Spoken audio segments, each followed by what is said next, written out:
ಎಲ್ರಿಗೂ ನಮಸ್ಕಾರ. ನಾನು ಕಲಾ. ಇವತ್ತಿನ ವಿಡಿಯೋದಲ್ಲಿ ಆಂಜನೇಯಂಗೆ ಹಾಗೆ ಮಾರಮ್ಮನಿಗೆ ಪ್ರಿಯವಾದ ವೀಳ್ಯದೆಲೆ ಹಾರನ್ನು ಯಾವ ರೀತಿ ತುಂಬ ಸಿಂಪಲ್ಲಾಗಿ ಮನೇಲಿ ಮಾಡ್ಕೊಬೋದು ಅಂತಂದ್ಬಿಟ್ಟು ತೋರಿಸ್ತಾ ಇದ್ದೀನಿ. ತುಂಬಾ ಸಿಂಪಲ್ಲಾಗಿ ಮಾಡ್ಕೊಬೋದು. ನೋಡಿ, ಈಗ ನಾನು ಒಂದು ಕಟ್ಟು ಎಲೆನ ತೊಳೆದ್ಬಿಟ್ಟು ನೀಟಾಗೆಲ್ಲ ತೊಳೆದ್ಬಿಟ್ಟು ತೊಗೊಂಡಿದ್ದೀನಿ. ಆದಷ್ಟು ಒಡೆದಲ್ಲೇ ಇರೋ ಎಲೆ ತೊಗೊಂಡ್ರೆ ತುಂಬ ಚೆನ್ನಾಗಿರುತ್ತೆ. ಎಲೆ ಎಲ್ಲ ಒಂದು ಸ್ವಲ್ಪ ಹಿಂಗುಡ್ಸ್ಕೊಳ್ಳಿ, ಚೆನ್ನಾಗೆಲ್ಲನ ಇರೋ ಎಲೆನ ತೊಗೊಂಡ್ರೆ ಆಯಿತು. ಈಗ ತೊಟ್ಟನ್ನೆಲ್ಲ ನಾನು ತೆಗೆದಿಟ್ಕೊತಾ ಇದ್ದೀನಿ. ಈಗ ನೋಡಿ, ನಿಮ್ಮ ಕೈಲಿ ತೆಗಿಯೋಕ್ಕಾದರೆ ಮಾತ್ರ ಕೈಯಲ್ಲಿ ತಗೊಳ್ಳಿ. ಎಲೆ ಮಾತ್ರ ಡ್ಯಾಮೇಜ್ ಆಗಬಾರ್ದು, ಅದಕ್ಕೋಸ್ಕರ. ಆಗಲಿಲ್ಲ ಅಂದರೆ ಸೀಜರಿಂದ ಆರಾಮಾಗಿ ಕಟ್ ಮಾಡ್ಕೊಬೋದು. ನೋಡಿ, ಈ ರೀತಿ ನಾನು ಸಣ್ಣದಾಗಿ ಅಂದರೆ ಎಲೆ ಡ್ಯಾಮೇಜ್ ಮಾಡಿದ ಹಾಗೆ ನಾನು ತೊಟ್ಟನ್ನೆಲ್ಲನ ಬಿಡಿಸ್ಕೊತಾ ಇದ್ದೀನಿ. ಆದಷ್ಟು ಎಲ್ಲ ಎಲೆಗಳು ಚೆನ್ನಾಗಿರೋ ಎಲೆಗಳನ್ನ ನಾವು ತೊಗೊಬೇಕಾಗುತ್ತೆ.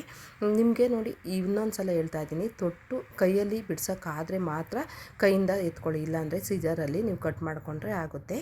ಇನ್ನು ನೋಡಿ, ಇದೇ ರೀತಿ ಎಲ್ಲನೂ ಒಂದು ಕಟ್ಟು ಎಲೆನ ನಾನು ತೆಗೆದು ತೊಟ್ಟುಗಳನ್ನೆಲ್ಲ ತೆಗೆದು ಇಟ್ಕೊತಾ ಇದ್ದೀನಿ. ತುಂಬ ಸಿಂಪಲ್ಲಾಗಿ ಮಾಡ್ಕೊಬೋದು. ಆಂಜನೇಯಂಗೆ ಮಾರಮ್ಮ ದೇವಿನೂ ತುಂಬ ಇಷ್ಟಪಡ್ತಾಳೆ ಎಲೆಯಿಂದ ಅಲಂಕಾರ ಎಲ್ಲ ಮಾಡಿದಾಗೆಲ್ಲನ.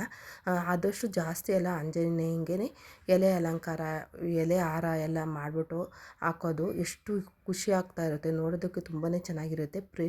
ಆಂಜನೇಯಂಗೆ ಪ್ರಿಯವಾದ ಇವತ್ತು ಎಲೆ ಹಾರನ ನೋಡಿ ಈ ರೀತಿ ಸಿಂಪಲ್ಲಾಗಿ ಮಾಡೋದು ತೋರಿಸ್ತಾ ಇದ್ದೀನಿ. ನೋಡಿ, ಹೀಗೆ ಎಲ್ಲ ತೊಟ್ಟುಗಳನ್ನೆಲ್ಲನ ಬಿಡಿಸಿ ಇಟ್ಕೊಂಡಾದಮೇಲೆ ನಾವು ಸಪ್ಪೆ ಸಪ್ಪೆ ದಾರ ಅಂತ ಇರುತ್ತಲ್ಲ, ಅದನ್ನು ಸಪ್ಪೆ ದಾರದಿಂದ ಕಟ್ಕೊಬೇಕಾಗುತ್ತೆ. ಒಂದು ಸ್ವಲ್ಪ ಸಪ್ಪೆ ದಾರನ ನೀರಲ್ಲಿ ನೆನೆಸಿಟ್ಕೊಂಡು ಆಮೇಲೆ ನಾವು ಮಾಡ್ಕೊಬೇಕಾಗುತ್ತೆ. ಆದಷ್ಟು ಫಸ್ಟು ಎಲ್ಲ ಉಂಡೆನೇ ನೆನೆಸ್ಕೊಂಡ್ರೆ ಆಗುತ್ತೆ. ಉಂಡೆ ನೆನೆಸ್ಕೊಳೋದ್ರಿಂದ ಏನೂ ಅದು ದಾರ ಎಲ್ಲನ ಜಾಸ್ತಿ ಎಳೆದಿದ ತಕ್ಷಣ ಬೇಗ ಕಟ್ಟಾಗೋದಿಲ್ಲ. ಅದಕ್ಕೋಸ್ಕರ ದಾರನ ಚೆನ್ನಾಗಿ ಉಂಡೆ ದಾರನ ನೆನೆಸ್ಕೊಬೇಕಾಗುತ್ತೆ ನೀರಲ್ಲಿ. ನೋಡಿ, ಹೀಗೆ ನಾವು ಹೂವು ಎಲ್ಲ ಯಾವ ರೀತಿ ಕಟ್ತೀವೋ ಅದೇ ರೀತಿ ಕಟ್ಕೊಬೇಕಾಗುತ್ತೆ. ನೋಡಿ, ಎಲೆನ ನೋಡಿ ಈ ರೀತಿ ಮಡ್ಚ್ಕೊಬೇಕು. ನಾವು ಉಲ್ಟಾ ಮಡ್ಚ್ಕೊಂಡ್ರೂ ಆಗುತ್ತೆ, ಸೀದಾ ಮಡ್ಚ್ಕೊಂಡ್ರೂ ಆಗುತ್ತೆ. ನಮ್ಗೆ ಯಾವ ಥರ ಬೇಕೋ ಆ ಥರ ಮಡ್ಚ್ಕೊಳೋದು. ಎರಡೂ ಮಾಡಿ ತೋರಿಸಿದ್ದಾರೆ, ನಾನು ನೋಡಿದ್ದೀನಿ. ಎರಡು ಹಾರನೂ ನಾನು ದೇವ್ರಿಗೆ ಹಾಕಿರೋದು ನೋಡಿದ್ದೀನಿ. ಹಾಗಾಗಿ ಇವತ್ತು ಈ ಥರ ಮಾಡಿಬಿಟ್ಟು ತೋರಿಸ್ತಾ ಇದ್ದೀನಿ. ನೋಡಿ, ಹೀಗೆ ಎಲೆನ ಸುತ್ಕೊಂಡ್ಬಿಟ್ಟು ಒಂದನ್ನು ನಾವು ಹೂವು ಎಲ್ಲನ ಯಾವ ರೀತಿ ಕಟ್ತೀವೋ ಆ ಥರ ಕಟ್ಟಾದಮೇಲೆ ನೋಡಿ, ಈ ಸಲ ನೋಡಿ 2 ಸಲ ಹಾಕ್ಕೊಂಡಿದ್ದೀನಿ. 2 ಸಲ ಹಾಕ್ಕೊಂಡು ತುಂಬ ಜಾಸ್ತಿ ಎಳೆದ್ಬಿಟ್ಟು ಎಲೆ ಕಟ್ಟಾಗುತ್ತೆ.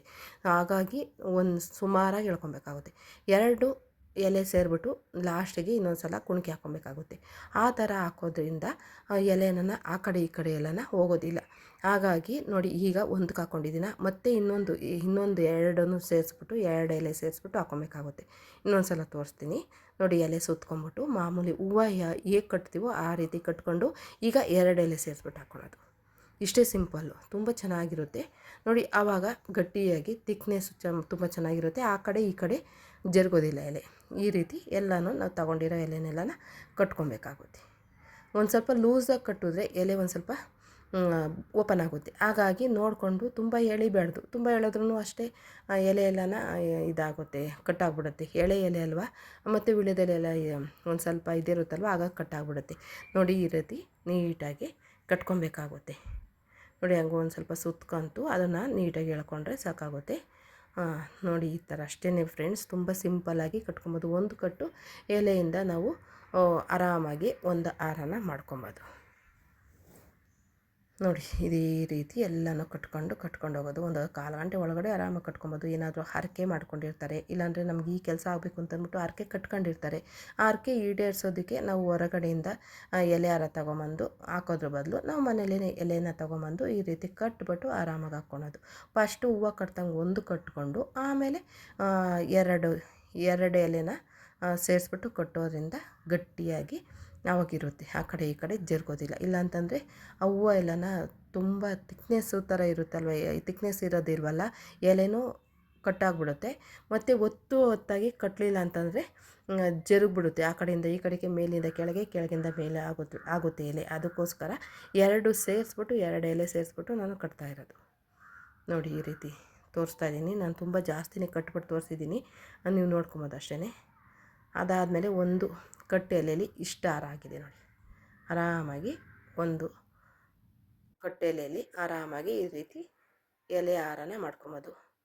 ನೋಡೋದ್ರಲ್ಲ ಫ್ರೆಂಡ್ಸ್, ಇಷ್ಟು ಸಿಂಪಲ್ಲಾಗಿ ವೀಳ್ಯದಲ್ಲಿ ಹಾರನ ಆಂಜನೇಯಂಗೆ ಹಾಗೆ ಮಾರಮ್ಮ ದೇವಿಗೆ ಮಾಡ್ಬೋದು ಅಂತ ಅಂದ್ಬಿಟ್ಟು ನಾನು ಸಿಂಪಲ್ಲಾಗಿ ಈ ವಿಡಿಯೋದಲ್ಲಿ ತೋರಿಸ್ಕೊಟ್ಟಿದ್ದೀನಿ. ಈ ವಿಡಿಯೋ ನಿಮಗೆಲ್ಲರಿಗೂ ಇಷ್ಟ ಆಗಿದೆ ಅಂತ ನಾನು ತಿಳ್ಕೊಂಡು ಇವತ್ತಿನ ವಿಡಿಯೋನ ಎಂಡ್ ಮಾಡ್ತಾ ಇದ್ದೀನಿ. ನಿಮಗೇನಾದರೂ ಈ ವಿಡಿಯೋ ಇಷ್ಟ ಆಗಿದೆ ಈ ವಿಡಿಯೋಕ್ಕೊಂದು ಲೈಕ್ ಕೊಡಿ. ನಿಮ್ಗೆ ಗೊತ್ತಿರೋರಿಗೆ ನಿಮ್ಮ ಹಿತೈಷಿಗಳಿಗೆ ಈ ವಿಡಿಯೋನ ಶೇರ್ ಮಾಡಿ. ನಿಮ್ಮ ಅನಿಸಿಕೆ ಅಭಿಪ್ರಾಯನ ಕಮೆಂಟ್ ಮುಖಾಗಿ ವ್ಯಕ್ತಪಡಿಸಿ ಹೇಗೆ ಬಂದಿದೆ ಈ ವಿಡಿಯೋ ಅಂತ ಅಂದ್ಬಿಟ್ಟು. ಇಷ್ಟೊತ್ತು ನಿಮ್ಮ ಬಿಡುವಿಲ್ಲದ ಸಮಯದಲ್ಲಿ ಬಿಡು ಮಾಡಿಕೊಂಡು ಈ ಚಾನಲ್ನ ಓಪನ್ ಮಾಡಿ ಕೊನೆವರೆಗೂ ಈ ವಿಡಿಯೋ ನೋಡಿದ್ದಕ್ಕೆ ನಾನು ತುಂಬ ಹೃದಯದ ಧನ್ಯವಾದನ ಅರ್ಪಿಸ್ತಾ ಇದ್ದೀನಿ. ಮತ್ತೊಂದು ಹೊಸ ವಿಡಿಯೋದೊಂದಿಗೆ ಮತ್ತೊಮ್ಮೆ ಭೇಟಿಯಾಗೋಣ. Thank you.